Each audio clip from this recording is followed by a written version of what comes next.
नमस्कार, मी कल्याणी भोगले आणि आपण चित्र कशी पाहावी त्याच्याबद्दल चर्चा करतो आहे. तर आज मी काढलेलं जे चित्र आहे महिषासुरमर्दिनीचं त्याच्यावर बोलणार आहे. हे ॲक्रेलिकमधलं चित्र आहे आणि हे 44 बाय 44 सेंटीमीटर आकाराचं चित्र आहे. ॲक्रेलिक ऑन कॅनव्हास म्हणजे कॅनव्हास स्ट्रेच केलेला असतो त्याच्यावर काढलेलं चित्र आहे. आता हे चित्र मला का काढावं असं वाटलं तर हे मला वाटतं साधारणपणे नवरात्राच्या काळात काढलेलं चित्र आहे आणि महिषासुरमर्दिनी म्हणजे देवीचं आता ती महिषासुराचा वध करते अशी त्याच्यापक्के गोष्ट आहे.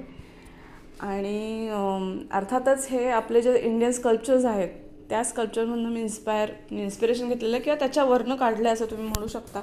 पण तरीसुद्धा मला हुबेहूब अगदी ती मूर्ती कोरूनच काढायची आहे किंवा असं काही करायचं नव्हतं. मला तो एक इसेन्स कॅप्चर करायचा होता की त्या मर्दिनी त्या महिषासुराचा वध करते आणि त्याच्यासाठी मी लाल रंग किंवा काळा असा रंग घेतला आहे.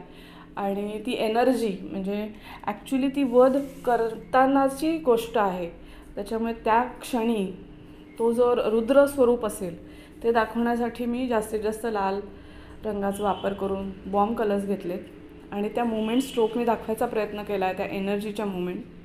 आणि बऱ्यापैकी हे थोडं ॲबस्ट्रॅक्ट असावं आणि फक्त मुमेंट दिसाव्यात किंवा स्ट्रोक्स दिसावेत आणि तो महिषासूर पण दिसावा पण त्याचा भाव जास्त कळावा, भाव जास्तीत जास्त पोचावा असा माझा प्रयत्न होता.